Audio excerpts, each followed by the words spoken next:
வாழ்க்கை எதற்காக? நாம் ஏன் இந்த பூமியிலே இருக்கிறோம்?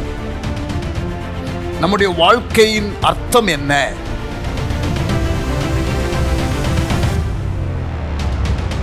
வாழ்க்கையின் அர்த்தத்தை அறிந்து வாழும் பொழுது வாழ்க்கை மிகவும் லகுவாகிவிடும்.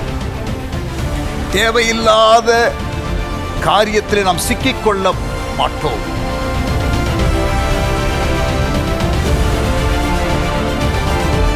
வாழ்வை மாற்றி அமைக்கக்கூடிய, மறுரூபப்படுத்தக்கூடிய ஒரு 40 நாள் பிரயாணத்திற்கு உங்களை நான் அன்புடன் அழைக்கிறேன்.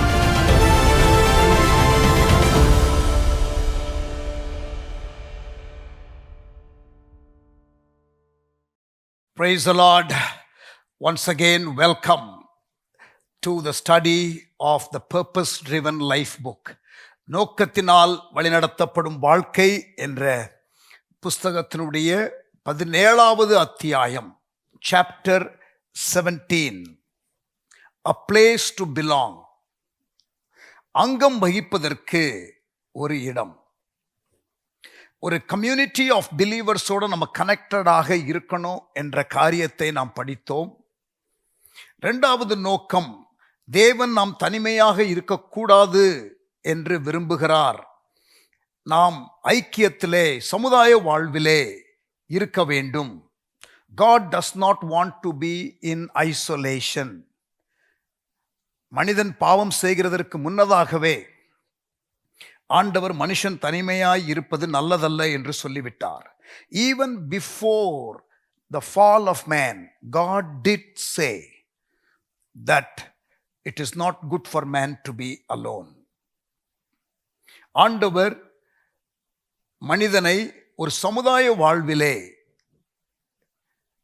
டுகெதர் என்ற ஒரு நிலையில தான் வாழுவதற்கு படைத்திருக்கிறார். ஆகவே நாம் அந்த காரியத்தை தெளிவாக அறிந்திருக்க வேண்டும். அந்த ஐக்கியம், அந்த ஃபெலோஷிப் எங்கே இருக்க வேண்டும்? A place to belong. We are not just called to believe, we are called to belong. நாம் விசுவாசிக்க மட்டுமல்ல, அங்கம் வகிக்கவும் அழைக்கப்பட்டிருக்கிறோம் என்ற காரியத்தை நாம் ஏற்கனவே பார்த்திருக்கிறோம். ஸோ இந்த நாளிலே, இந்த 3வது நாளில், talking about the second purpose, fellowship, belonging to God's family, அந்த காரியத்தை நாம் பார்க்கிறோம். இப்பொழுது நாம் அங்கம் வகிப்பதற்கான ஒரு இடம், a place to belong என்ற தலைப்பிலே இந்த சாப்டரை பார்க்கலாம். எபேசியர் 2ஆம் அதிகாரம் 19ஆம் வசனம். You are members of God's very own family, citizens of God's country,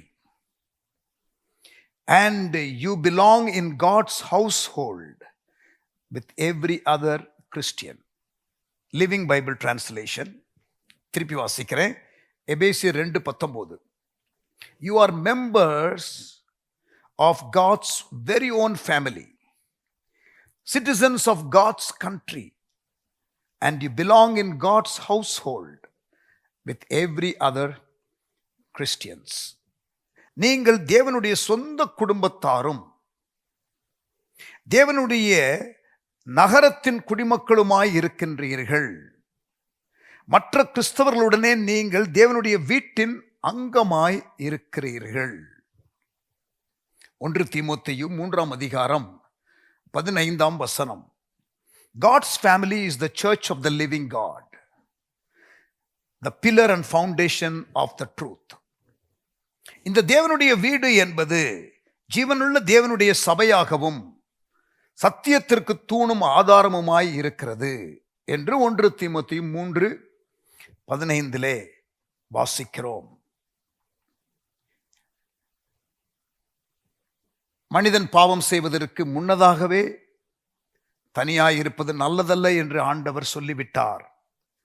நாம் ஒரு சமுதாய வாழ்விலே வாழ அழைக்கப்பட்டிருக்கிறோம். We are created for community.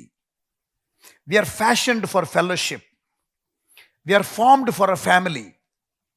நாம் ஒரு குடும்பத்திலே அங்கம் வகிக்க அழைக்கப்பட்டிருக்கிறோம். ஐக்கியத்திற்கென்று நாம் வடிவமைக்கப்பட்டிருக்கிறோம். சமுதாய வாழ்விலே வாழ ஏற்படுத்தப்பட்டிருக்கிறோம். நாம் தனியே தேவனுடைய நோக்கத்தை நிறைவேற்ற முடியாது. We cannot fulfill God's purpose for our lives being alone. தனிமையான பரிசுத்தவான்கள் அல்லது மற்ற விசுவாசிகளிடமிருந்து பிரிக்கப்பட்ட நிலையிலே வாழுகிறதான விசுவாசிகள் ஐக்கியத்திலிருந்து பிரிந்து ஆவிக்குரிய சந்நியாசிகளாக இருக்க தேவன் நம்மை அழைக்கவில்லை. வேதாகமத்தில் நீங்கள் எங்கேயும் இதை காண முடியாது. லோன்லி செயின்ட், ஐசோலேட்டட் கிறிஸ்டியன் அல்லது ஒரு சந்நியாசியாக போகிற ஒரு விசுவாசி, அப்படிப்பட்ட காரியத்திற்கு பைபிள்ல இடமே இல்லை.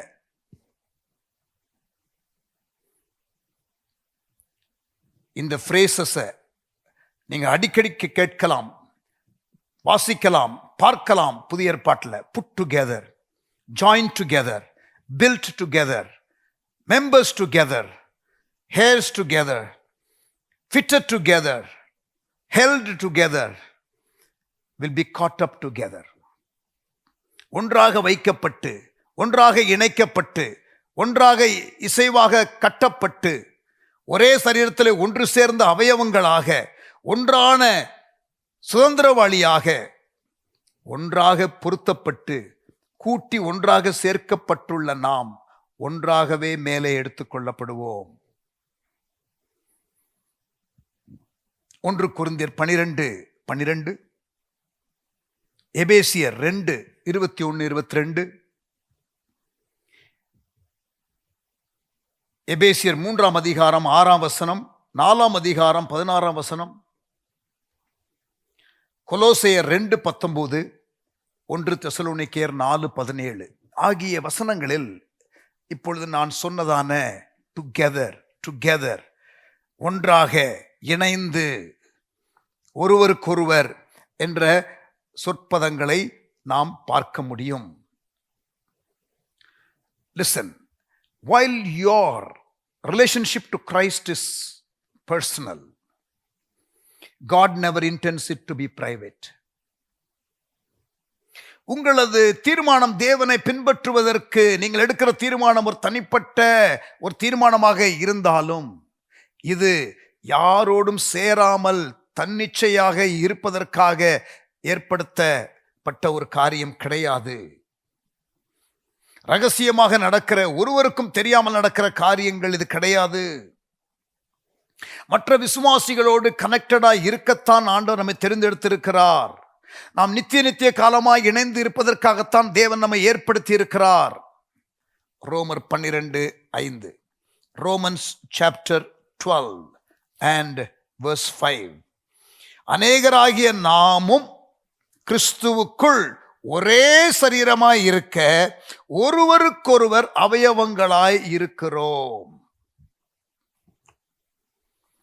ஒருவருக்கொருவர் அவயவங்களாக இருக்கின்றோம். C.S. லூயிஸ் என்ற ஒரு நல்ல ஒரு எழுத்தாளர், அவர் சொல்லுகிறார், இந்த மெம்பர்ஷிப் என்ற ஒரு வார்த்தை, அங்கத்தினர் என்ற ஒரு வார்த்தை, அது கிறிஸ்தவத்தில் தான் ஆரம்பித்தது என்று அவர் சொல்லுகிறார். அதை சொல்லிவிட்டு அவர் சொல்லுகிறார், ஆனால் இன்றைக்கு அந்த வார்த்தையினுடைய அர்த்தம் முற்றிலுமாக மாறிவிட்டது. இன்னைக்கு ஸ்டோர்ஸ்லாம் பார்த்தா மெம்பர்ஸுக்கு டிஸ்கவுண்ட்னு போடப்பட்டிருக்கிறது. இன்னைக்கு விளம்பரதாரர்கள் இல்லையா, டேட்டா பேஸை நீங்க ஒரு பேங்க்ல மெம்பரா அல்லது ஒரு அக்கௌண்ட் வச்சிருந்தவங்களா இருந்தா அந்த நம்பரை எடுத்து அதை ஒரு டேட்டா பேஸா வைத்து சேல்ஸுக்காக ப்ரோமோட் பண்றதற்கு அந்த மெம்பர்ஷிப் ரோலை எடுத்து பயன்படுத்துகிறார்கள். It has now reduced to merely to a name in a roll, a name in a list.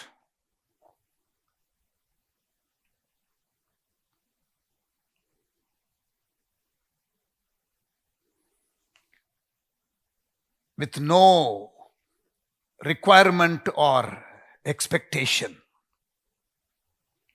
Pavul அங்கத்தினர் என்று எழுதும் பொழுது, நிருபங்களை எழுதும் பொழுது சரீரத்தின் அந்த அவயவங்கள் என்ற ஒரு காரியத்தை மனதிலே வைத்துதான் மெம்பர்னு எழுதினார். மெம்பர் ஆஃப் த பாடி, ஒரே சரீரத்தில் அங்கம் வகிக்கிற ஒவ்வொரு அவயவங்கள், அந்த மீனிங்ல தான் பவுல் எழுதினாரு. இன்றைக்கு நமக்கு இருக்கிறதான அந்த மெம்பர்ஷிப் என்ற வார்த்தை இருக்கிறதே, அதனுடைய அர்த்தத்தை வைத்து நாம் பார்க்க கூடாது.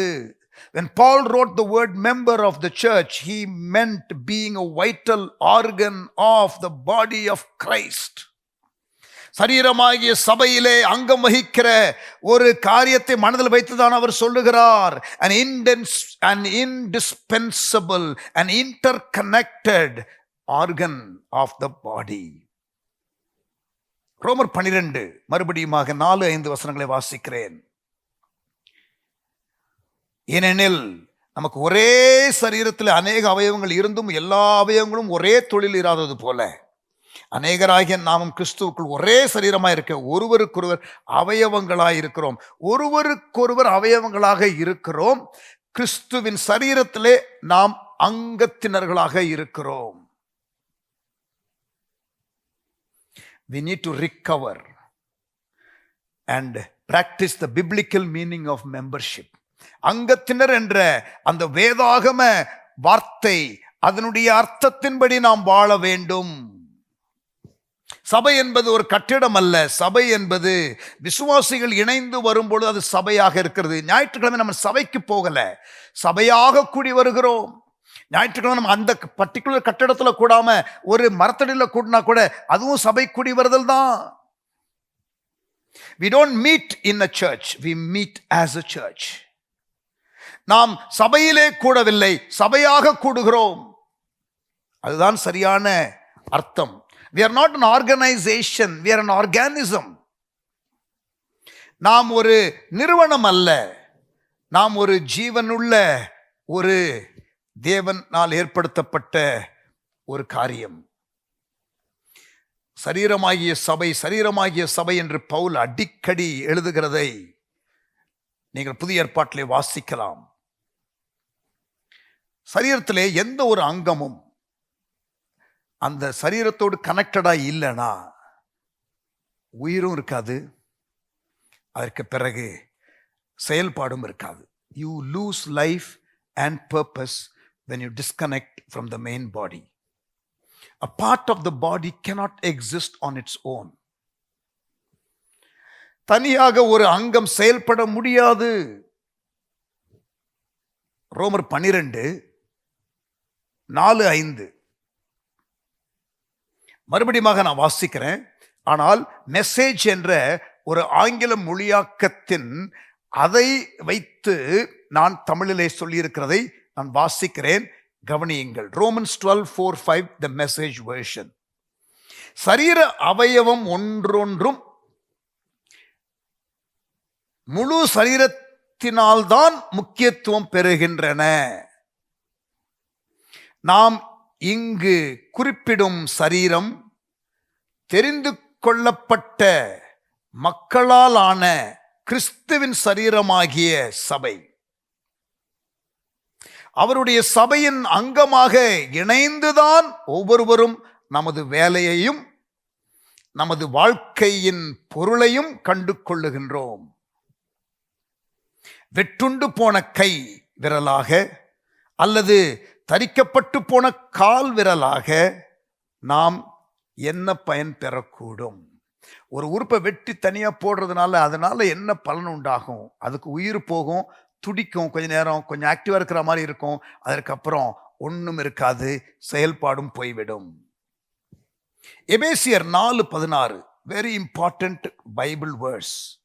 எபேசியர் 4:16 அவராலே சரீரம் முழுவதும் அதற்கு உதவியா இருக்கிற சகல கணுக்களினாலும் இசைவாய் கூட்டி இணைக்கப்பட்டு, எல்லாரும் சொல்லுங்க பார்க்கலாம், இசைவாய் கூட்டி இணைக்கப்பட்டு ஒவ்வொரு அவயவமும் தன் தன் அளவுக்கு தக்கதாய் கிரியை செய்கிறபடியே, ஒவ்வொரு அவயவமும் தன் தன் அளவுக்கு தக்கதாக கிரியை செய்கிறபடியே அது அன்பினாலே தனக்கு பக்தி விருத்தி உண்டாக்குகிறதற்கு ஏதுவாக சரீர வளர்ச்சியை உண்டாக்குகிறது. எது சரீர வளர்ச்சியை உண்டாக்குகிறது? இசைவாய் கூட்டி இணைக்கப்பட்டு ஒவ்வொரு அவயவமும் தன் தன் அளவுக்கு தக்கதாக கிரியை செய்கிறபடியே. இங்க பாருங்க, ஒரு நபருடைய ஆவிக்குரிய வாழ்க்கை எப்பொழுது பின்னடைவை அடைய ஆரம்பிக்கிறது தெரியுமா? when does a believer's spiritual life starts to decline? When he stops coming for the fellowship, when he stops coming to the gathering of believers, when he stops coming to cell group, when he stops coming to church meetings. சபை கூடி வருதலை சிலர் விட்டுவிடுகிறது போல நாமும் விட்டுவிடக்கூடாது. ஒருவருக்கொருவர் நாள்தோறும் புத்தி சொல்ல கடவோம் என்று வேதத்திலே வாசிக்கிறோம். Whenever we become careless about fellowship, everything else begins to slide as well. இவனோட சேர மாட்டேன், அவனோட சேர மாட்டேன், இங்கே போக மாட்டேன், அங்கே போக மாட்டேன், நானே இந்த ஐக்கியத்தில் நான் இருக்க மாட்டேன் என்று சொல்லுகிறவர்கள் ஆபத்தான ஒரு இடத்துல இருக்கிறார்கள். தேவனுடைய குடும்பத்தின் அங்கமாவது ஒரு அர்த்தமற்றதோ அல்லது அப்படி அலட்சியப்படுத்தக்கூடியதோ அல்ல. Membership in the family of God is neither inconsequential nor something to be casually ignored. தேவனுடைய குடும்பத்தின் அங்கமாவதை ஒரு அர்த்தமற்றதாகவோ அல்லது அலட்சியப்படுத்தக்கூடியதாகவோ நாம் வைத்துக் கொள்ளக்கூடாது என்ற எச்சரிப்பின் வார்த்தை வருகிறது. ஆண்டவர் சொன்னார், நான் என் சபையை கட்டுவேன், பாதாளத்தின் வாசல்கள் அதை மேற்கொள்வதில்லை என்று சொன்னார். மத்தேயு 16:18. Jesus said, I will build my church and the gates of hell will not be able to overcome it. The church is indestructible and will exist for eternity. சபை என்பது பாதாளத்தின் வாசல்களால் மேற்கொள்ளப்பட முடியாது, அது என்றென்றைக்கும் இருக்கும். இப்பிரபஞ்சம் அழியும். This universe will be destroyed. but சபை அழிக்கப்படாது, அது நித்தியமாக தொடரும். இப்பிரபஞ்சம் அழிந்த பின்னும் அது நீடிக்கும், அதிலே உள்ள உங்கள் பங்கும் நீடிக்கும்.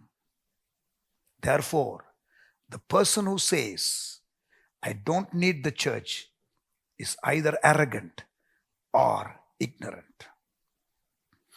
ஒண்ணு சபை எனக்கு வேண்டான்னு சொல்லுகிறவன் பாதாளத்தின் வாசல்கள் மேற்கொள்ளாது ஆண்டு கட்டுகிற சபை. இந்த பிரபஞ்சம் ஒளிந்து போனாலும் அது இருக்கும், அதிலே உங்கள் பங்கும் இருக்க வேண்டும் என்று ஆண்டு விரும்புகிறார்.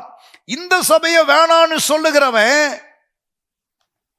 ஒண்ணு அகங்காரம் பிடித்தவன் இல்லது அறியாமையில பிதற்றுகிறவன்.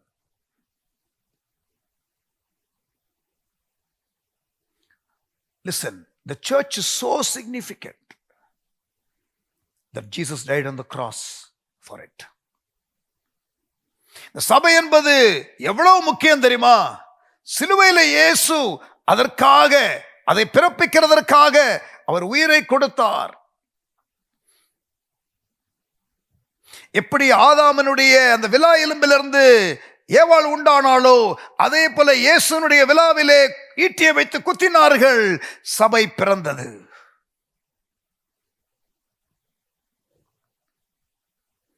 எபேசியர் 5 25-27 வாசிக்கிறேன். பவுல் குடும்பத்திற்கு எழுதும் பொழுது, புருஷர்களே உங்கள் மனைவிகளில் அன்பு கூறுங்கள், அப்படியே கிறிஸ்துவும் சபையில் அன்பு கூர்ந்து. பாருங்க, புருஷர்களே உங்கள் மனைவிகள் அன்பு கூறுங்கள், அப்படியே கிறிஸ்துவும் சபையில் அன்பு கூர்ந்து தாம் அதை திருவசனத்தை கொண்டு தண்ணீர் முழுக்கினால் சுத்திகரித்து பரிசுத்தமாக்குகிறதற்கும் கரைதரை முதலானவைகள் ஒன்றும் இல்லாமல் பரிசுத்தமும் பிழையற்றதுமா மகிமையுள்ள சபையாக அதை தமக்கு முன் நிறுத்திக் கொள்வதற்கு தம்மை தாமே அதற்கு ஒப்பு கொடுத்தார். எதற்காக? சபைக்காக ஒப்பு கொடுத்தார். The Bible calls the church the bride of Christ or the body of Christ. In some places the bride of Christ, some places the body of Christ. 2 கொரிந்தியர் 11:2, எபேசியர் 5:27, வெளிப்படுத்தின விசேஷம் 19:7 ஆகிய வசனங்களை பாருங்கள். சரீரமாகிய சபை, கிறிஸ்துவின் சரீரமாகிய சபை, கிறிஸ்துவின் மணவாட்டியாகிய சபை. யோசிச்சு பாருங்க, இப்படி சொல்லி இருக்க நீங்க இயேசு கிட்ட போயிட்டு I love you but I dislike your wife, உம்மை பிடிக்கும் எனக்கு, ஆனா உம்முடைய மனைவி எனக்கு பிடிக்காது, உம்மை ஏற்றுக்கொள்றேன் ஆனா உம்முடைய சரீரத்தை நான் ரிஜெக்ட் பண்றேன்.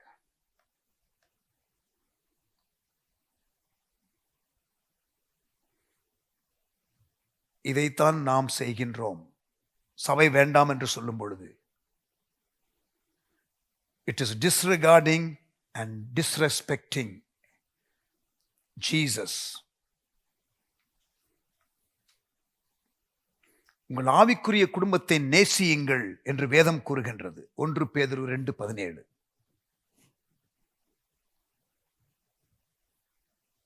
Now your local church, நீங்கள் அங்கம் வகிக்கின்ற ஸ்தல சபை, உங்கள் உள்ளூர் ஐக்கியம், your local church.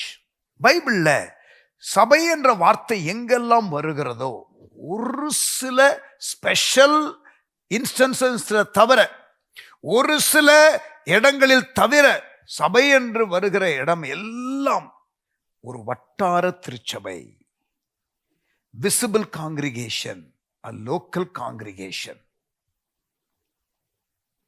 எல்லா காலத்திலும் இருந்த கிறிஸ்தவர்களை உலகளாவிய காணக்கூடாத அதரிசன சபை என்று சொல்லுவோமே, the universal church, that is only mentioned a very few times.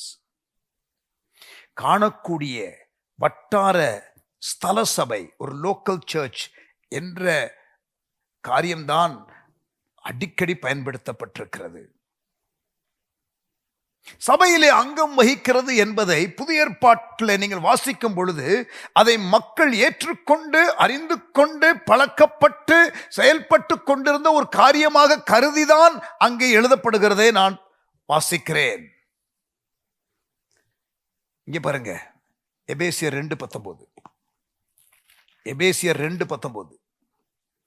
ஆகையால் நீங்கள் இனி அந்நியரும் பரதேசிகளுமாய் இராமல் பரிசுத்தவான்களோடு ஒரே நகரத்தாரும் தேவனுடைய வீட்டாருமாய் இருந்து.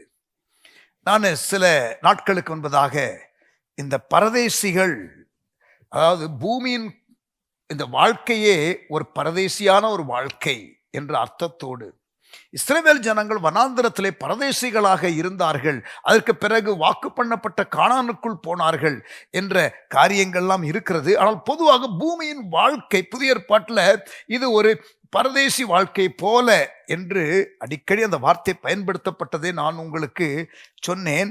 Maybe I will just very quickly refer that. 1 பேதுரு 1:17, எபிரேயர் 11:13, எபிரேயர் 11:13, 1 பேதுரு 1:17, சங்கீதம் 119:19.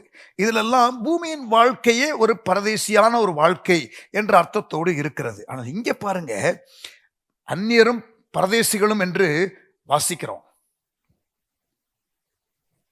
அங்க எபிரேயர் 11:13 இங்க பாருங்க அதே வார்த்தை வருகிறது.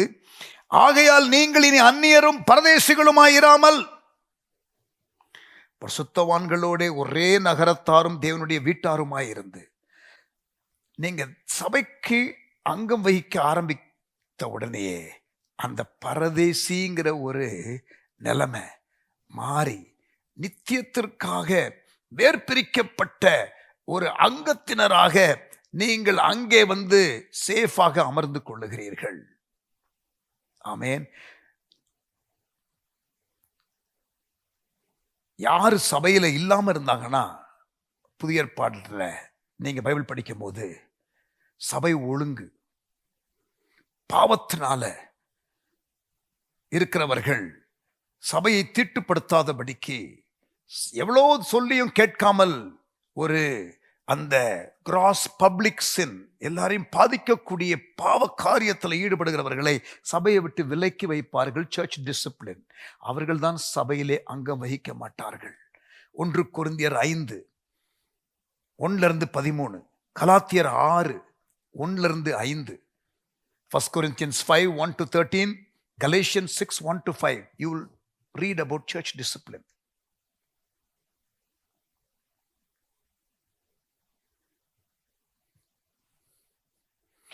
பூமியின் வாழ்க்கை ஒட்டுமொத்தமாவே நித்தியத்தின் பார்வையில் ஒரு பரதேசியான வாழ்க்கை தான். ஆனா சபை என்ற ஒரு குடும்பத்தை ஆண்டவர் கொடுத்த பிறகு நீ பரதேசியாய் இருக்க வேண்டாம். ஆகையால் நீங்கள் இனி அந்நியரும் பரதேசிகளுமாய் இராமல் பரிசுத்தவான்களுடைய ஒரே நகரத்தாரும் தேவனுடைய வீட்டாருமாய் இருந்து என்று எபேசியர் 2:19 வாசிக்கிறோம். சபையில நாட்டப்படாத பரதேசியாய் நாம் இருக்கக்கூடாது. நித்தியத்தின் வீட்டுக்காக இந்த பூமியின் வாழ்க்கையை ஒரு பரதேசி வாழ்க்கையாக கருதுகிறது பரவாயில்ல. A Christian without a church home is like an organ without a body, a sheep without a shepherd, a child without a family. It is very unnatural. ஒரு கிறிஸ்தவன் ஒரு சபை குடும்பத்தில் அங்கம் வகிக்காமல் இருந்தால் அவன் ஒரு சரீரத்தின் அங்கம், சரீரத்தோடு இணையாத ஒரு சரீரத்தின் அங்கம். தொழுவத்தில் இல்லாத ஒரு ஆடு, குடும்பம் இல்லாத ஒரு பிள்ளை. இது இயற்கைக்கு மாறான ஒரு காரியம். இந்த நவநாகரிக உலகத்தில், in today's culture, individualism is celebrated. Independence is considered success. He is independent. He is able to stand on his own feet. அதுதான் இன்றைக்கு செலிப்ரேட் பண்றாங்க. No, God has called you to be interdependent, never independent. நீங்கள் சுயாதீனமாக இருக்க வேண்டும் என்று ஆண்டவர் விரும்பவில்லை. சார்ந்து வாழுகிற வாழ்க்கைக்காகவே உங்களை ஏற்படுத்தி இருக்கிறார். இன்றைய இண்டிவிஜுவலிசம், இந்த காரியம் இன்றைக்கு உலகத்தில் அநேக அனாதைகளை ஏற்படுத்தி இருக்கிறது. சிலர் எந்த சபையிலும் நாட்டப்படாம காத்தாடி விசுவாசி, காத்தடிக்கிற பக்கம் போகிற காத்தாடி விசுவாசி.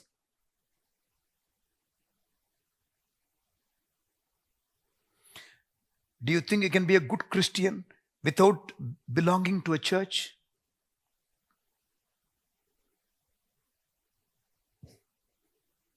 The Bible doesn't agree.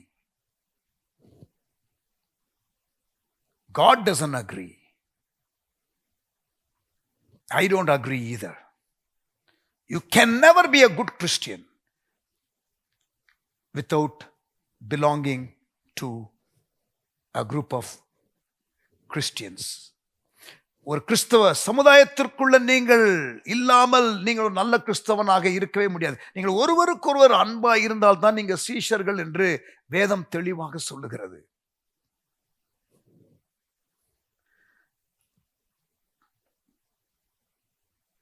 You need a local church. ஏன் சபை குடும்பம் உங்களுக்கு அவசியம்? ஒரு 6 காரியத்தை வேகமாக பார்க்கலாம். Why you need a church family? உங்களுக்கு ஒரு சபை குடும்பம் ஏன் அவசியம் என்ற கேள்விக்கு நாம் பதில் சொல்லலாம். ஒரு 6 காரியத்தை நான் உங்களுக்கு சொல்லுகிறேன். A church family identifies you as a genuine believer. உங்களை ஒரு உண்மை விசுவாசி என்று அடையாளம் காண்பிக்க உங்களுக்கு ஒரு ஸ்தல சபை தேவை. யோவான் 13:35, John 13:35, if you love one another you will be called my disciples. நீங்கள் ஒருவருக்கொருவர் அன்பாயிருந்தால் எனக்கு சீஷராயிருப்பீர்கள்.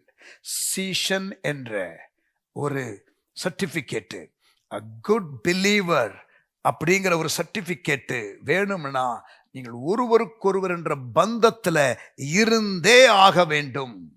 A church family identifies you as a genuine believer. உங்களை ஒரு உண்மை விசுவாசி என்று அடையாளம் காண்பிக்க ஒரு சபை குடும்பம் தேவை. பலவிதமான பின்னணியிலிருந்து வருகிறவர்களை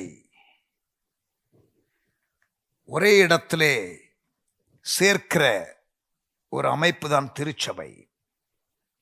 இப்படி ஒன்றாக இணைந்திருக்கிறதான இந்த விசுவாசிகள் இதை பார்த்து உலகம் இயேசுவை தேவன் அனுப்பினார் என்பதை அறிந்து கொள்ளுமாம்.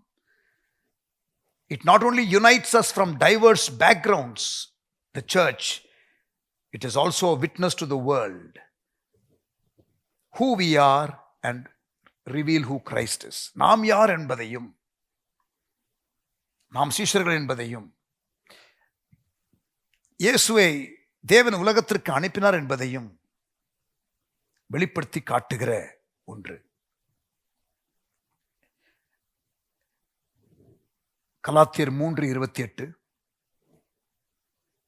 யோவான் 17:21, 1 கொரிந்தியர் 12:27, Galatians 3:28, John 17:21, 1 Corinthians 12:27. இந்த வசனங்கள் எல்லாம் இந்த கருத்தை சொல்லுகிறது.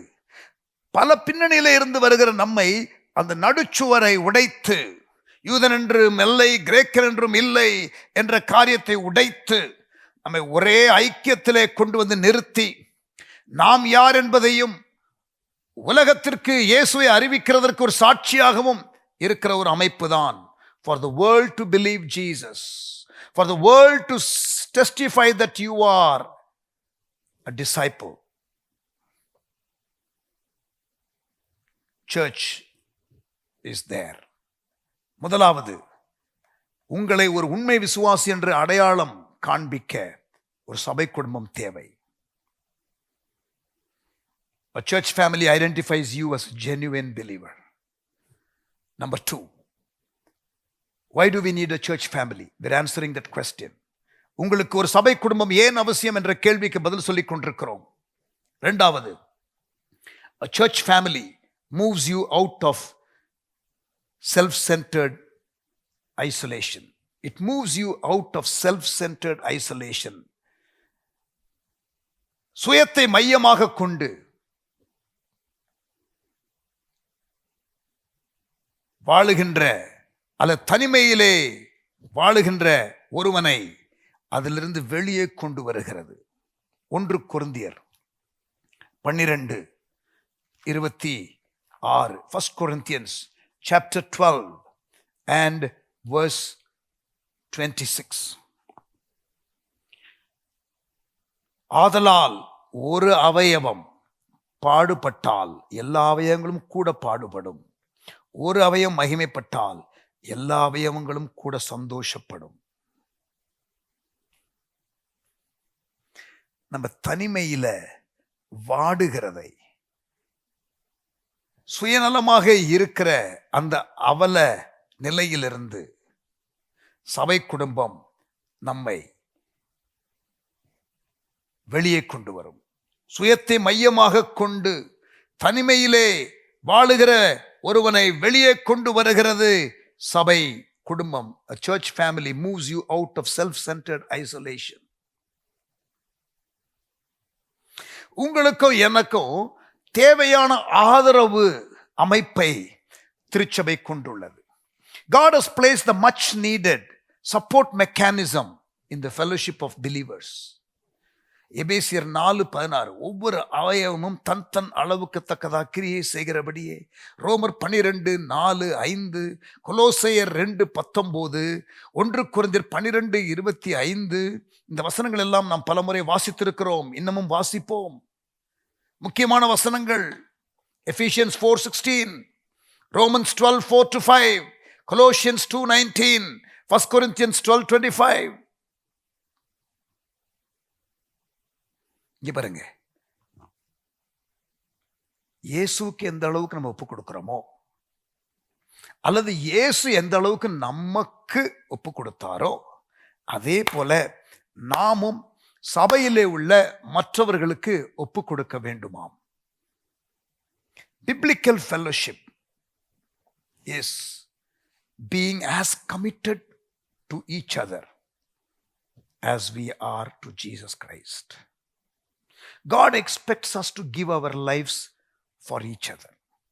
இயேசுக்கு எப்படி நாம் அர்ப்பணிக்கிறோமோ அதே போல மற்றவர்களுக்கும் நாம் அர்ப்பணிக்க வேண்டும். அல்லது இயேசு எப்படி நமக்காக அர்ப்பணித்தாரோ அதே போல நாம் பிறருக்கு அர்ப்பணிக்க வேண்டும் என்ற அர்த்தத்தோடு ஆண்டவர் நமக்கு எழுதி கொடுத்திருக்கிறார். யோவான் 3:16 நமக்கு தெரியும். God so loved the world that he gave his only son. 1 யோவான் 3:16, 1 John 3:16,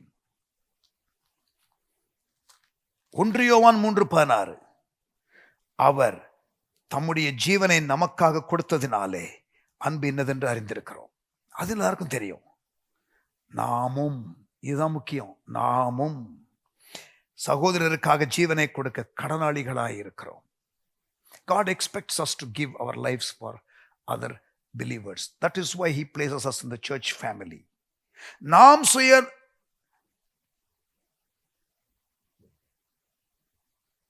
சுயத்தை மையமாக வைத்து தனிமையிலே வாழுகிற வாழ்க்கையிலிருந்து நம்ம வெளியே கொண்டு வருகிறது. அதே போல வேறு யாரும் தனிமையாய் இருக்க விடாதபடிக்கு அவர்களுக்கு ஆதரவு கொடுக்க உங்களை அது கொண்டு வந்து நிறுத்துகிறது.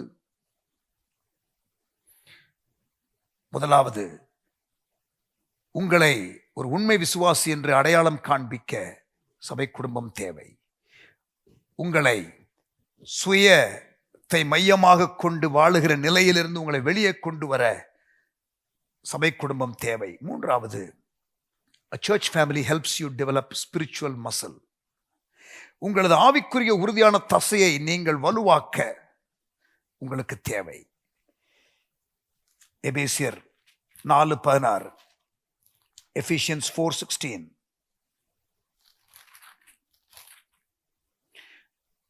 நாம் இனி குழந்தைகளாய் இராமல்,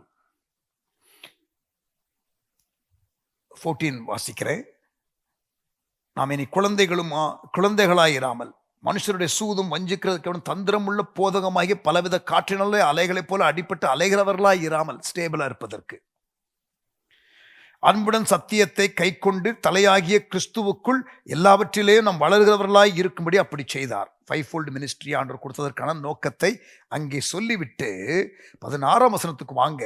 எபேசியர் 4:16, அவராலே சரீரம் முழுவதும் அதற்கு உதவியாய் இருக்கிற சகல கணுக்களினாலும், அங்க சப்போர்ட்டிங் லிகமெண்ட், அங்க உள்ள ஒரு சப்போர்ட் மெக்கானிசத்தை ஆண்டவர் வைத்திருக்கிறார்.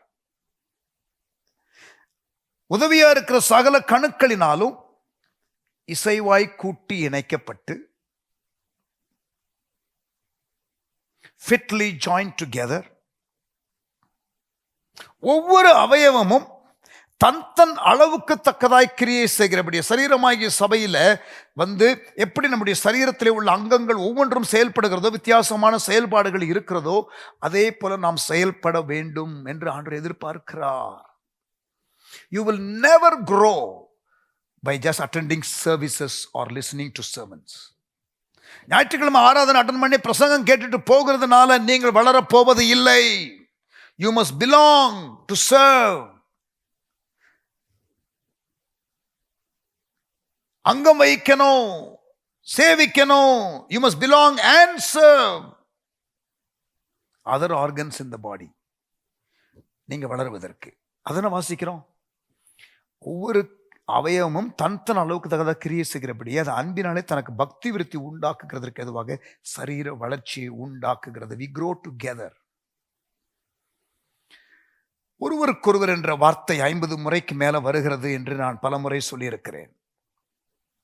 Love each other, pray for each other, encourage each other, admonish each other, greet each other, serve each other, teach each other, accept each other, honor each other, bear one another's burden, forgive each other, submit to each other, be devoted to each other. ஒருவரை ஒருவர் நேசியுங்கள், ஒருவருக்காக ஒருவர் ஜெபம் பண்ணுங்கள், ஒருவரை ஒருவர் ஊக்குவியுங்கள், ஒருவரை ஒருவர் நீங்கள் தேவைப்பட்டால் கடிந்து கொள்ளுங்கள், திருத்துங்கள், ஒருவரை ஒருவர் வாழ்த்துங்கள், ஒருவருக்கொருவர் சேவை செய்யுங்கள், ஒருவருக்கொருவர் புத்தி சொல்லுங்கள், போதியுங்கள், ஒருவரை ஒருவர் ஏற்றுக்கொள்ளுங்கள், ஒருவரை ஒருவர் கனப்படுத்துங்கள், மற்றவர்களுடைய பாரத்தை சுமந்து கொள்ளுங்கள், ஒருவருக்கொருவர் மன்னியுங்கள், ஒருவருக்கொருவர் கீழ்ப்படியுங்கள், ஒருவருக்கொருவர் அர்ப்பணித்து இணைந்து வாழுங்கள். குடும்ப பொறுப்புகள் இவைகள் எல்லாம் லோக்கல் சர்ச்சில் நாம் செய்ய வேண்டிய காரியங்கள். Family responsibility. இதை நீங்கள் யாரோடு செய்கிறீர்கள்? இப்ப நான் சொன்ன ஒரு பெரிய பட்டியல். இதை நீங்கள் யாரோடு செய்கிறீர்கள்? With whom are you doing all these things? To whom are you doing all these things? We need more than the Bible in order to grow. We need other believers.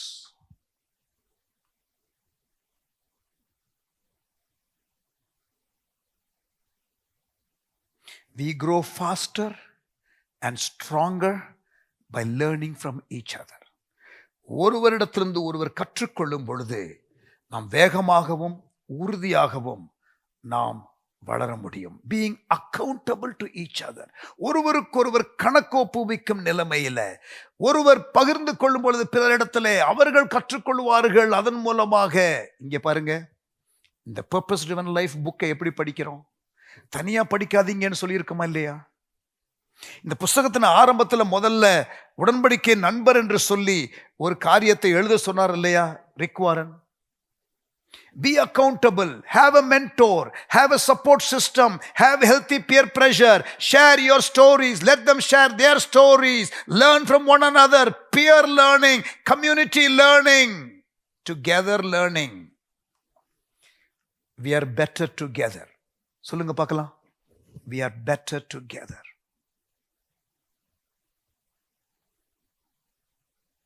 ஒருவருக்கொருவர் என்ற காரியத்தை நாம் கொண்டாட வேண்டும். Celebrate our togetherness. That's what we do when we come together on Sunday morning.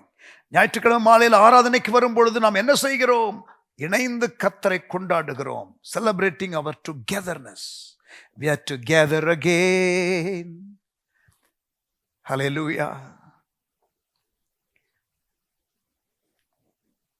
இந்த purpose driven life book படிக்கிறதற்கு பலமுறை நாங்கள் Bible காலேஜில் அசைன்மெண்ட்டாக கொடுத்துருக்கிறோம். ஸ்டூடெண்ட்ஸுக்கு படித்திருக்கிறார்கள். அதில் இருக்கிற வளர்ச்சியை விட இப்பொழுது ஒரு வாட்ஸ்அப் குரூப்பில் எல்லாரும் படிங்க, 40 நாள் டெய்லி உங்களுடைய அந்த கற்றுக்கொண்டவைகளையும் வாழ்க்கையில் அபியாசிக்கிற காரியங்களையும் நீங்கள் அதில் எல்லாரும் பார்க்குற மாதிரி நீங்கள் போடணும். நீங்க போடுறத மற்றவங்க வாசிப்பாங்க, மற்றவங்க போடுகிறத நீங்க வாசிங்க. டெய்லி போடணும். அங்க ஒரு அக்கௌண்டபிலிட்டி, அங்க ஒரு கணக்கொப்புவிக்கும் தன்மை, அங்கே ஒரு ஆரோக்கியமான ஒரு அழுத்தம். டெய்லி போடணுங்கிற ஒரு கட்டாயம். படிக்காமல் இருக்க முடியாது, நான் என்ன போட்டிருக்கிறேன் என்று மற்றவர்கள் பார்ப்பார்கள் என்ற அந்த சூழ்நிலை, ஆரோக்கியமான அழுத்தம். Today we are losing our children to the peer pressure in the world.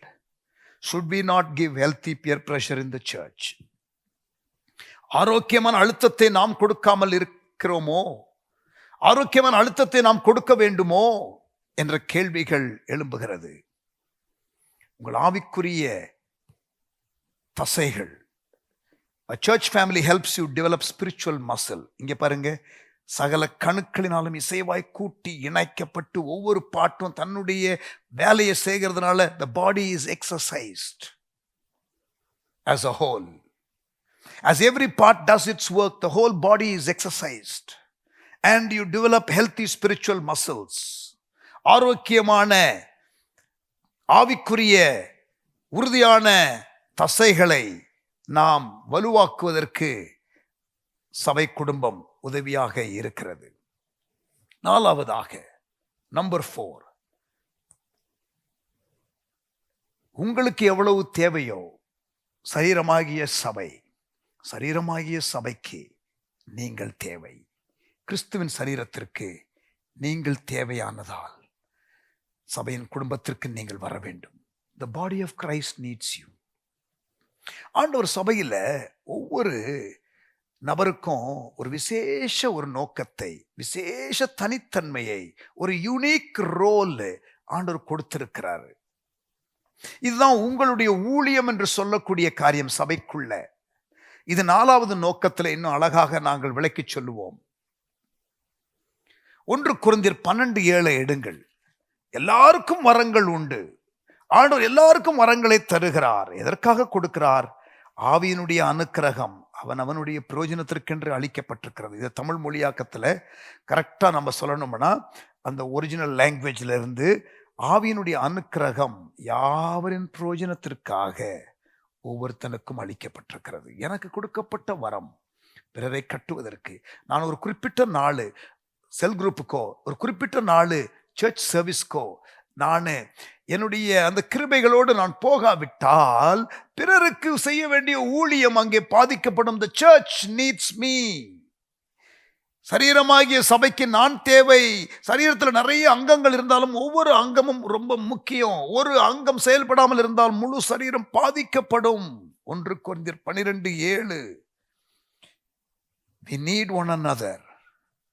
நான் சபைக்கு போகணும். ஏன்னா பிறரை கட்டுவதற்கு எனக்கென்று கொடுக்கப்பட்ட பங்கு, தனி ரோல் இருக்குது. ஒரு யூனிக் ரோல் எனக்கு கொடுத்திருக்காரே, அதை நான் செயல்படுத்தணும். Your local fellowship is where you will develop. Before that, discover, then develop, then use your spiritual gifts. உங்களுடைய ஸ்தல சபையில் தான் நீங்கள் உங்களுடைய ஆவிக்குரிய வரங்களை கண்டு கொள்ளுவீர்கள். நீங்கள் அதை வளர்த்து கொள்வீர்கள். அதை நீங்கள் பயன்படுத்துவீர்கள். ஆண்டவர் உங்களுக்கு கொடுத்த அந்த கிருபைகள் ஒன்று லோக்கல் சபைக்கும், சம்டைம்ஸ் சிலரை ஆண்டவர் டிரான்ஸ்லோக்கல் கான்டெக்ஸ்ட், லார்ஜர் பாடி ஆஃப் கிரைஸ்டுக்கு ஆண்டவர் பயன்படுத்துவார். ஆமேன். பட் அநேகரை சபைக்குள்ள ஒருவருக்கொருவர் என்ற உறவுல தான் அதிகமாக பயன்படுத்துவார். ஆனால் ஒரு சிலரை கர்த்தர், குறிப்பாக அந்த 5-fold மினிஸ்ட்ரியில சில கிஃப்ட்ஸ், சிலர் with big capacity, they will be translocal, they will be for the larger body of Christ, they will be for the network of churches in a region. அவர்கள் அப்படி இருப்பார்கள். ஆனால் பொதுவாக ஆண்டவர் உங்களுக்கு கொடுத்த வரத்தை உங்கள் ஸ்தல சபையிலே அதிகமாக பயன்படுத்துவார்.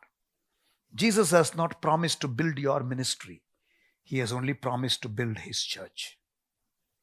உங்கள் ஊழியத்தை கட்டுவேன் என்று ஆண்டவர் சொல்லவே இல்லை. என் சபையை கட்டுவேன் என்று தான் ஆண்டவர் சொன்னார். அப்ப உங்க ஊழியம் சபையில தான் இருக்கணும். ஆமென். 5வதாக, why you need a church family. ஏன் உங்களுக்கு ஒரு சபை குடும்பம் தேவை? ஏனென்றால் நீங்கள் தனித்தனியே செய்கிற ஒரு காரியம் இருக்கிறது. ஆனால் இணைந்து செய்கிற காரியம் என்று ஒன்று இருக்கிறது. நீங்கள் தனியா என்ன செஞ்சாலும் அதுல இருக்கிற தாக்கம் வேற. ஆனால் ஒரு சபையாக ஆண்டவர் எல்லா கிஃப்டையும் சேர்த்து ஃபார் த சர்ச் என்று சில காரியத்தை ஆண்டவர் கொடுப்பார். You will share in Christ's mission in the world. திருச்சபையாக, ஸ்தல சபையாக நீங்கள் இணைந்து கிறிஸ்துவின் திட்டத்தை உலகில் நிறைவேற்ற. எங்களுடைய சபைக்கு ஆண்டவர் கிழக்கு பீகார்ல ஒரு பெரிய தாக்கத்தை ஏற்படுத்த அழைத்திருக்கிறார். வெஸ்ட் ஒடிஷாவில் ஒரு தாக்கத்தை ஏற்படுத்த சில டிஸ்ட்ரிக்டை ஆண்டவர் எங்களுக்கு கொடுத்திருக்கிறார் உத்தரவாதமாக. அதை நாங்கள் சபையாக செய்கிறோம். We are doing it as a church. தனியாக அல்ல, as a team. You need to be part of the team to be able to do the mission that God has given for the church, besides your ministry to the local church members, different members, and they ministering to you. You need them, they need you, and together the church needs to do something in the world. The world needs the church. அதற்கு நீங்கள் தேவை. ஒருவர் 1000, 2 பேர் 10,000. நான் தனியாக செய்கிறது, என் சபையில் இன்னொருத்தர் தனியாக செய்கிறது அல்ல. இணைந்து செய்யும் பொழுது ஒருவர் 1000, 2 பேர் 10,000. பெரிய தாக்கம் ஏற்படும். பூமியில் இருக்கும் பொழுது ஆண்டவர் இயேசு உலாவி வந்து ஊழியம் செய்தார். இப்பொழுது அவருடைய கைகளாக, கால்களாக, இருதயங்களாக,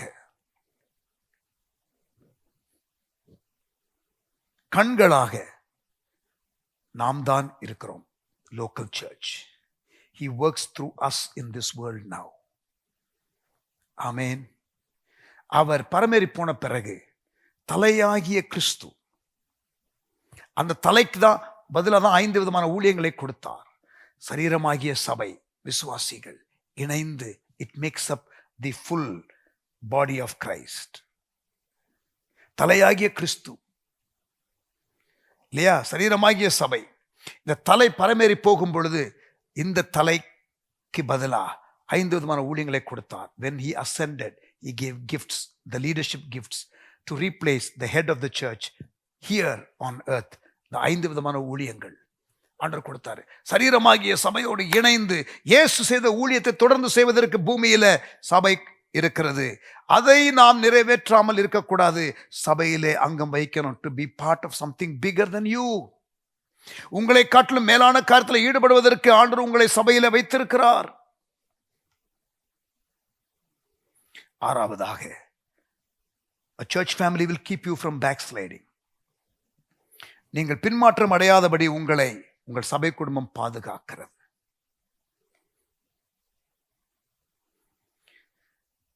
நான் என் சகோதரனுக்கு காவலாளியா என்ற கேள்வியை ஆதியாகமம் 4:9 காயின் கேட்டான்.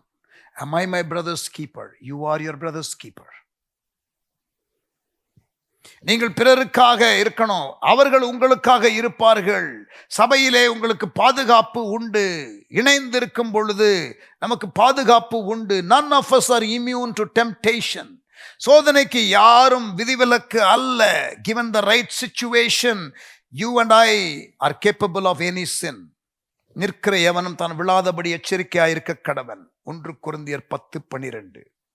இருதயம் திருக்குள்ளதும் மகா கேடுள்ளதுமாய் இருக்கிறது. எரேமியா 17:9. 1 தீமோத்தேயு 1:9. இதெல்லாம் படித்து பாருங்கள். Given the right situation, you and I are capable of any sin. எந்த பாவத்தையும் செய்வதற்கு நாம் விழுந்து போவதற்கு வாய்ப்புகள் உண்டு. None of us are immune to temptation. சோதனை வராத அளவுக்கு பாதுகாப்பான இடம் என்று எதுவும் கிடையாது. ஏதேன் தோட்டத்திலே சோதனை வந்தது. எபிரேயர் 3:13. எபிரேயர் 3:13. உங்களில் ஒருவனாகிலும் பாவத்தின் வஞ்சனையால் கடினப்பட்டு போகாதபடிக்கு இன்று எண்ணப்படும் அளவும் நாடோறும் ஒருவருக்கொருவர் புத்தி சொல்லுங்கள். நீங்கள் பாவத்திலே விழாதபடி இருக்க, நீங்கள் ஆபத்திலே சிக்கிக்கொள்ளாமல் இருக்க, நீங்கள் சோதனையிலே விழுந்து போகாமல் இருக்க, நீங்கள் சோதனையிலே பாதுகாக்கப்பட கர்த்தர் உங்களுக்கு சபை குடும்பத்தை வைத்திருக்கிறார். வாசிக்கிறேன் மறுபடியுமாக. எபிரேயர் 3:13. உங்களில் ஒருவனாகிலும் பாவத்தின் வஞ்சனையினால் கடினப்பட்டு போகாதபடிக்கு இன்று எண்ணப்படும் அளவும் நாடோறும் ஒருவருக்கொருவர் புத்தி சொல்லுங்கள். Mind your own business is not a Christian phrase. உன் சோலியை பார்த்துட்டு போ என்ற அந்த வார்த்தை கிறிஸ்தவத்தில் இடம் இல்லை. இது ஒரு கிளப் இல்லை. நீங்க கிளப்ல எல்லாம் மெம்பர் ஆனீங்கன்னா அங்க அவன் வருவான் போவான், யாரும் மற்றவனுடைய வாழ்க்கையில தலையிட முடியாது. Club is a common place where people come and go, where no one will interfere in anyone other's life. Church is not a club. Church is not a club. சபை என்பது ஒரு கிளப் கிடையாது. We will interfere in your personal life. If you commit sin, we'll come after you. நீங்கள் பாவம் செய்தால் உங்களை தேடி வருவோம், உங்களிடத்துல கேட்போம், 2 பேரா வருவோம். நீங்க தொடர்ந்து பாவத்தில் இருந்தா சபையை விட்டு விலக்கி வைப்போம். This is not club. Your individual life, if it is in sin, you will be confronted. You will be checked. You will be confronted. You will be corrected. ஆமென். சபை குடும்பத்தில் பாதுகாப்பு உண்டு. யாக்கோபு 5. James chapter 5 verse 19 and 20, last two verses. சகோதரரே, உங்களில் ஒருவன் சத்தியத்தை விட்டு விலகி மோசம் போகும்போது மற்றொருவன் அவனை திருப்பினால், தப்பிப்போன மார்க்கத்தினின்று பாவியை திருப்புகிறவன் ஒரு ஆத்துமாவை மரணத்தினின்று ரட்சித்து திரளான பாவங்களை மூடுவான் என்று அறிய கடவன். ஒருவன் சத்தியத்தை விட்டு உங்களில் விலகி மோசம் போகும்போது மற்றொருவன் அவனை திருப்பினால், தப்பிப்போன மார்க்கத்தினின்று பாவியை திருப்புகிறவன் ஒரு ஆத்மாவை மரணத்தின்று ரட்சித்து திரளான பாவங்களை மூடுவான் என்று அறிய கடவன். Satan loves detached believers, unplugged from the body of Christ, isolated from God's family, unaccounted to spiritual leaders. ஆவிக்குரிய தலைவர்களுக்கு கணக்கு ஒப்புவிக்காமல் ஆண்டவருடைய குடும்பத்தை விட்டு தனியே பிரிந்து சரீரமாகிய சபையை விட்டு தன்னை விலக்கிக் கொண்டு இருக்கிற எந்த நபரையும் பிசாசு குமுறி விடுவான். Because he knows you are defenseless and powerless against his tactics. இவைகள் எல்லாம் உங்களுடைய பாதுகாப்புக்காக 6 காரியங்களை சொன்னோம். ஏன் சபை குடும்பம்? Why you need a church family? A place to belong என்ற தலைப்பில் இன்றைக்கு பார்த்து கொண்டிருக்கிறோம். இந்த எல்லா காரியங்களும் உங்களுக்கு சர்ச் என்ற ஒரே இடத்துல இருக்கிறது, எல்லாம் சபையில் இருக்கின்றது. It's all in the search. இங்க பாருங்க, இந்த ஆசிரியர் பர்பஸ் ட்ரிவன் லைஃப் என்ற இந்த புஸ்தகத்தை எழுதியிருக்கிறார் இல்லையா? ஆனால் இந்த புஸ்தகத்தை 2002 எழுதினார். அதற்கு முன்பதாக ஒரு 25 ஆண்டுகளுக்கு முன்னதாகவே, at least 20 years before, he wrote the book Purpose Driven Church. நோக்கத்தினால் வழிநடத்தப்படும் திருச்சபை என்ற புஸ்தகத்தை எழுதினார். திருச்சபை தலைவர்களுக்காக. If you are able to have access to that, please get that book and read it. ஆண்டவருடைய கிருபையினால அந்த புஸ்தகத்தையும் 2006 நாங்கள் மொழிபெயர்த்தோம். We have that in Tamil as well. அதையும் நாங்கள் தமிழிலே செய்து வைத்திருக்கிறோம். அதுல இந்த ரிக் வாரன் அவர்கள் எக்ஸ்பிளைன் பண்ணுகிறார்கள், how God designed his church. தேவன் சபையை எப்படி வடிவமைத்தார் என்பதை அவர் சபையை குறித்து பேசுகிறார். இந்த புக்கில் வாழ்க்கையை குறித்து பேசுகிறார். அதில் அவர் சொல்லுகிறாரு, he created the church to meet your 5 deepest needs.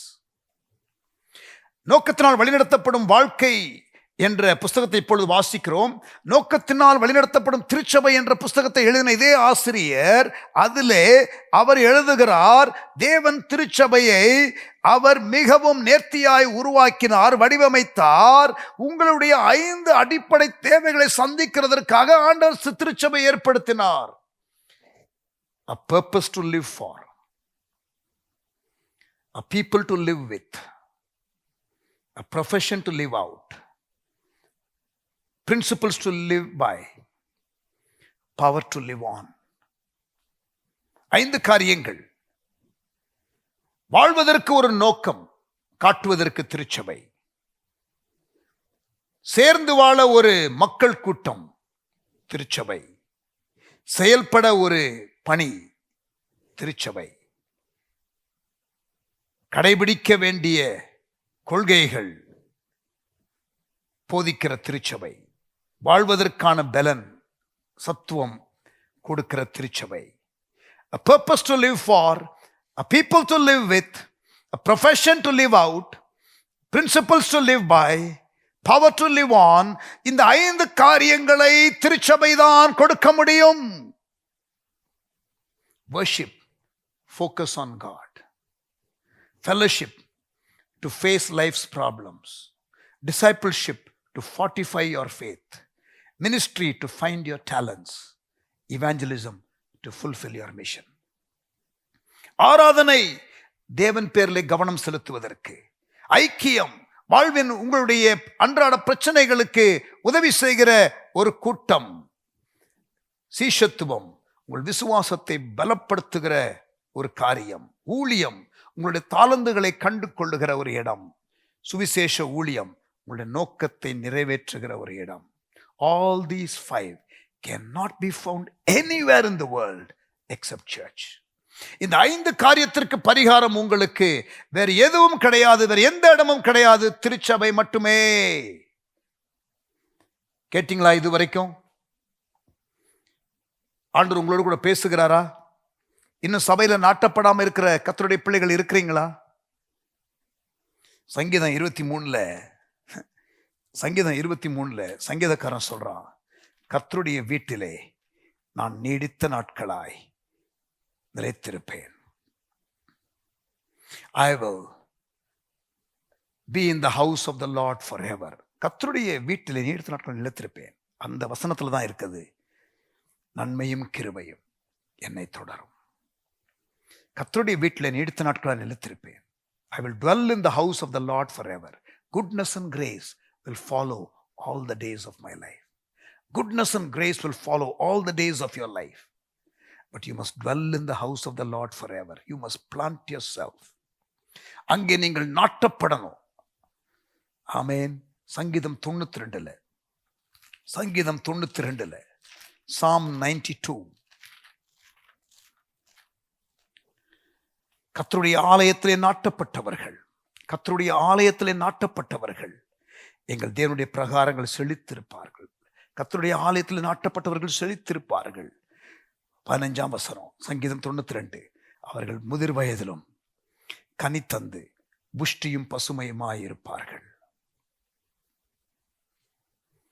2 கொரிந்தியர் 8:5 மகதோனியா சபையை குறித்து பவுல் எழுதும் பொழுது, when Paul writes about the Macedonian church, 2 கொரிந்தியர் 8:5 மேலும் நாங்கள் நினைத்தபடி மாத்திரம் கொடாமல் தேவனுடைய சித்தத்தினாலே முன்பு தங்களை தாமே கர்த்தருக்கும் பின்பு எங்களுக்கும் ஒப்பு கொடுத்தார்கள். அவர்கள் ஆண்டவருக்கும் தங்களை ஒப்பு கொடுத்தார்களாம், சபையின் லீடர்ஷிப்ல இருக்கிற இவர்களுக்கும் தங்களை ஒப்பு கொடுத்தார்களாம். விசுவாசிகள், they committed to God and the church leaders. மகதோனியா சபை தங்களை தாமே கர்த்தருக்கும் பின்பு எங்களுக்கும் ஒப்பு கொடுத்தார்கள். Commit yourself to Jesus, but also commit yourself to the church. அப்போஸ்தலர் 2:42 4 காரியம் சொல்லப்பட்டிருக்கிறது. 4 காரியத்துல உறுதியாய் தரித்திருந்தார்கள். அப்போஸ்தல உபதேசம், அந்யோன்யம், அப்பம் பிட்குதல், ஜெபம். Apostles' doctrine, fellowship, breaking of bread, prayer. And the Bible says they were steadfast in these 4 things. They were steadfast in these 4 things. அவர்கள் உறுதியாய் தரித்திருந்தார்கள். நீங்களும் இந்த 4 காரியத்துல உறுதியாய் தரித்திருக்கணும். அதுல 1 அந்யோன்ய ஐக்கியம், விசுவாசிகளுடைய பரஸ்பர உறவு. I am called to belong, not just to believe. ஓ பாஸ்டர், நீங்க சொல்றதெல்லாம் கரெக்ட். ஒரு சர்ச்சு சொல்லுங்க பார்க்கலாம், ஒழுங்கான சர்ச்சு. அதை மட்டும் காட்டுங்க, நான் போறேன். பிரியமானவர்களே, there is no such thing as perfect church. So don't be on the lookout for one. ஒரு பெர்ஃபெக்ட் சர்ச்சுங்கிறத ஒன்ன தேடாதீங்க. பரிசுத்தவான்கள் சீர்பொருந்தும் இடம் என்றுதான் எபேசியர் 4:12 நீங்க வாசிக்கிறீங்க. பரிசுத்தவான்கள் சீர்பொருந்துகிற இடம். Where the saints are perfected. We are positionally saints, but not in character. We are being transformed. God is at work.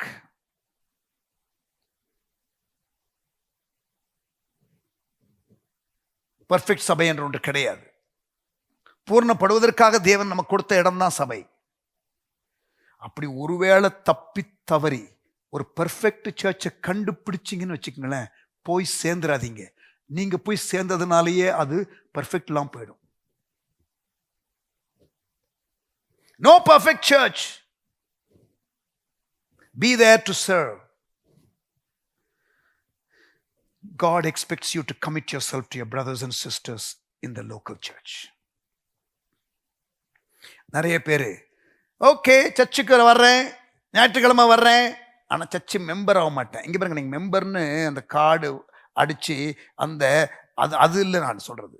But ஸ்பிரிச்சுவலாக நீங்கள் அங்கம் வகிக்கணும். நான் சர்ச்சுக்கு வருவேன், ஒரு வாரம் இங்கே வருவேன், ஒரு வாரம் அங்கே போவேன். இது லிவிங் டுகெதர் மாதிரி.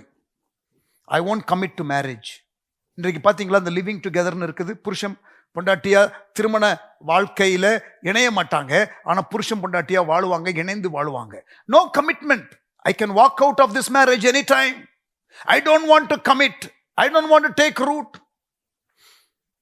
ஐ want the privileges. I don't want the responsibility. அதுதான் இன்றைய உலகம்.